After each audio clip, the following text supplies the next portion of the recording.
ان المسلمین والمسلمات والمؤمنین والمؤمنات والقانتین والقانتات والصادقین والصادقات۔ پیچھے والے چند اسباق میں اللہ تعالیٰ ازواج مطہرات سے مخاطب تھے اور مخاطب ان کے ساتھ تھے، لیکن تمام ایمان والی عورتوں کو اللہ کے وہ احکامات تھے۔ آج کے سبق میں اللہ تعالیٰ ایمان والے مسلمان مردوں اور عورتوں دونوں سے مخاطب ہے۔ ام سلمہ رضی اللہ تعالی عنہا اللہ کے رسول سے فرماتی ہیں، اللہ کے رسول، اللہ نے قرآن کے اندر مردوں کا ہی ذکر کیا ہے، عورتوں کا ذکر نہیں ملتا۔ تو اللہ نے پھر یہ آیت نازل کی جس میں ایمان والے مرد اور ایمان والی عورتیں دونوں کا برابر ذکر کیا کہ دونوں کے پاس موقع موجود ہے، کہ ان المسلمین والمسلمات والمؤمنین والمؤمنات، مسلمان مرد عورتیں اور ایمان والے مرد اور عورتیں، مسلمان اور مومن، اس میں فرق بسا اوقات تو جب یہ الگ الگ آئیں تو ایک معنی میں بھی استعمال ہو جاتے ہیں، یعنی ایک ہی معنی ہے دونوں کا، لیکن جب اکٹھے آئیں تو پھر ان دونوں کے معنی میں تھوڑا یہ فرق کیا جاتا ہے کہ مسلمان وہ ہوتا ہے جو ظاہری اعتبار سے اسلام پر ہو، یعنی ظاہری شکل و صورت اس کی اسلام پر ہو، مساجد میں آتا ہو، صدقات و خیرات کرتا ہو، یعنی ظاہری اعتبار سے اسے کوئی نہیں پہچان سکتا کہ یہ غیر مسلم ہے کہ مسلمان ہے، لیکن دل کے اندر اس کے اسلام ہے یا نہیں، ہو بھی سکتا اور نہیں بھی ہو سکتا، مسلمان اس کو کہتے ہیں، یعنی اس کا اعتقاد اللہ پر ہے اس کو بھی مسلمان کہہ دیتے ہیں، اور جس کا نہیں ہے اس کو بھی کہہ دیتے ہیں، کیونکہ ظاہری اعتبار سے وہ فرما بردار نظر آ رہا ہے۔ مسلمان کا مطلب کیا ہے؟ فرما بردار۔ تو مومن وہ ہوتا ہے جو ظاہری اعتبار کے ساتھ ساتھ دل کے ساتھ بھی اللہ کا فرما بردار ہو، یعنی آسان الفاظ میں ظاہری اعتبار اس کو کہتے ہیں مسلمان، اور مومن اور ایمان کا تعلق ہے دل کے ساتھ۔ سمجھ آ گئی؟ تو مسلمان اس کو بھی کہتے ہیں جس کا یعنی جو دل کے اعتبار سے بھی اللہ کا ہو، لیکن بسا اوقات مسلمان اس کو بھی کہہ دیتے ہیں کہ جو صرف ظاہری اعتبار سے ہی فرما بردار ہو، لیکن مومن صرف وہی ہوتا ہے جو ظاہری اعتبار سے بھی اللہ کا فرما بردار ہو اور دلی اعتبار سے بھی اللہ کا فرما بردار ہو۔ تو یہ فرق ہے مسلمان میں اور مومن میں۔ والقانتین والقانتات والصادقین والصادقات والصابرین والصابرات، فرما بردار مرد عورتیں، صدقہ کرنے والے، صبر کرنے والے، اللہ سے ڈرنے والے، صدقات و خیرات کرنے والے، روزے رکھنے والے مرد اور عورتیں، والحافظین فروجہم والحافظات، اپنی شرمگاہوں کی حفاظت کرنے والے مرد اور عورتیں، والذاکرین اللہ کثیرا والذاکرات، اللہ کا کثرت سے ذکر کرنے والے مرد اور اللہ کا کثرت سے ذکر کرنے والی عورتیں۔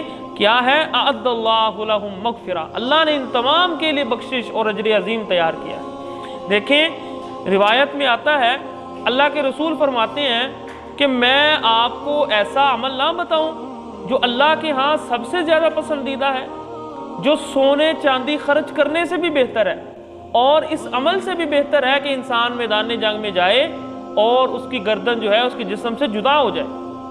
صحابہ نے پوچھا وہ کیا ہے؟ کہا اللہ کا ذکر۔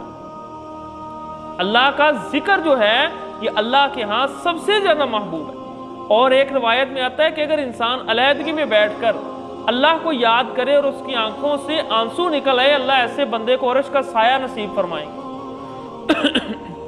یعنی جن خوش نصیبوں کو 7 قسم کے لوگ ہیں صرف جن کو اللہ نے اپنے عرش کا سایہ دینا، جس دن کوئی سایہ نہیں ہوگا، اس میں سے ایک وہ بندہ ہے جو اللہ کا ذکر کرتے ہوئے خلوت میں رو پڑا، یعنی اس کے دل میں محبت کے ساتھ اللہ کے ڈر کے ساتھ آنسو بہہ پڑے، اللہ ایسے انسان کو اپنے عرش کا سایہ نصیب فرمائیں گے۔ تو یہ ہے ذکر۔ ذکر کی اہمیت اسلام میں بہت زیادہ ہے۔ تو اللہ تعالیٰ فرما رہے ہیں کہ یہ مرد ہوں یا عورتیں، ان سب کے لیے اللہ نے بہت بڑے اجر تیار کیے ہیں۔ وَمَا كَانَ لِمُؤْمِنٍ وَلَا مُؤْمِنَةٍ إِذَا قَضَى اللَّهُ وَرَسُولُهُ أَمْرًا۔ اللہ کے رسول اللہ تعالیٰ فرما رہے، دیکھیں پیچھے اللہ تعالیٰ نے اللہ کے رسول کی بیویوں کو اختیار دیا تھا کہ آپ اللہ اور اس کے رسول کا انتخاب کر لیں یا دنیاوی معاملات، دنیاوی مال کا انتخاب کر لیں۔ تو یہاں اللہ فرما رہے ہیں کہ یہ نہ ہو کہ کہیں آپ کو یہ سمجھ آ رہی ہے کہ آپ کسی بھی معاملے میں اللہ نے آپ کو اختیار دیا ہے، ایسا نہیں ہے، ہر معاملے میں نہیں۔ وَمَا كَانَ لِمُؤْمِنٍ وَلَا مُؤْمِنَةٍ إِذَا قَضَى اللَّهُ وَرَسُولُهُ، جب اللہ اور اس کا رسول کسی چیز کا حکم دے دے اس کے بعد پھر آپ کو اس میں اختیار نہیں ہے، ٹھیک ہے نا جی، یعنی جس کام کے کرنے کا اللہ تعالیٰ یا اس کا رسول حکم دے کے کرنا ہے اس کے بعد پھر کوئی اختیار نہیں۔ جس طرح کہ میں نے آپ کو ایک مثال بھی دی تھی کہ غزوہ احزاب کے موقع پر جب رات بہت سردی والی تھی تو اللہ کے رسول نے سارے صحابہ سے پوچھا کہ کون ہے جو اٹھ کر جائے اور جا کر کفار کے لشکر کی خبر لے کر آئے، کوئی نہیں اٹھا۔ 3 مرتبہ اللہ کے رسول نے پوچھا، کوئی نہیں اٹھا، لیکن 4تھی مرتبہ پھر اللہ کے رسول نے کہا کم یا حذیفہ، اے حذیفہ تم اٹھو۔ تو فرماتے ہیں کہ جب مجھے اللہ کے رسول نے کہہ دیا اس کے بعد میرے پاس کوئی اختیار نہیں تھا۔ یعنی بات سمجھ میں آئی؟ یعنی جب تک ایک تھا مجمع کو اختیار دیا کہ کوئی بھی اٹھ جائے وہ الگ بات، لیکن جب حکم دے دیا اس کے بعد پھر اختیار باقی نہیں رہتا۔ جس طرح کہ ایک مثال ہے، یہ بریرہ رضی اللہ تعالی عنہ اور ان کے خاوند تھے مغیث رضی اللہ تعالیٰ عنہ، ان دونوں کی شادی ہوئی اور وہ بھی لونڈی تھی اور یہ بھی غلام تھے، لیکن وہ آزاد ہو گئی اور ان کے غلام جو تھے اور ان کے خامن جو تھے وہ غلام ہی رہے، یعنی مغیث رضی اللہ تعالیٰ عنہ وہ غلام ہی رہے۔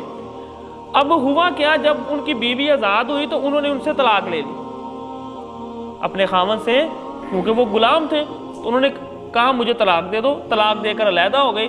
اب جو مغیث ان کے خامن تھے ان کو بڑی محبت تھی ان کے ساتھ، وہ رو رو کر اسے کہتے تھے کہ آپ میرے ساتھ رجوع کر لیں، یعنی روتے ہوتے تھے۔ اللہ کے رسول نے بھی ایک مرتبہ عباس رضی اللہ تعالیٰ عنہ سے کہا کہ عباس آپ کو ان کا معاملہ دیکھ کر تعجب نہیں ہوتا کہ یعنی مغیث کی محبت اور ان کی بیوی کی نفرت دیکھ کر آپ کو تعجب نہیں ہوتا کہ یہ کتنا عجیب معاملہ ہے؟ اور ایک مرتبہ اللہ کے رسول نے یہ بھی کہا کہ کاش کہ آپ اپنے خامد کی طرف رجوع کر لو۔ تو وہ صحابیہ فرمانے لگی اللہ کے رسول یہ آپ کا حکم ہے؟ کہا نہیں حکم نہیں ہے لیکن یہ میری سفارش ہے۔ تو کہا پھر مجھے اس کی ضرورت نہیں ہے۔ سمجھ آئی بات کی؟ تو بات کرنے کا مقصد یہ ہے کہ جہاں ایک اختیار ہے وہ الگ بات، لیکن جب اللہ اور اس کے رسول نے کسی چیز کا حکم دے دیا اس کے بعد پھر کسی کے لیے جائز نہیں ہے کہ وہ کام چھوڑ دے، کیونکہ وَمَن يَعْصِ اللَّهَ وَرَسُولَهُ، جو اللہ اور اس کے رسول کی نافرمانی کرے فَقَدْ ضَلَّ ضَلَالًا مُبِينًا، یقیناً وہ کھلی گمراہی کے اندر ہے۔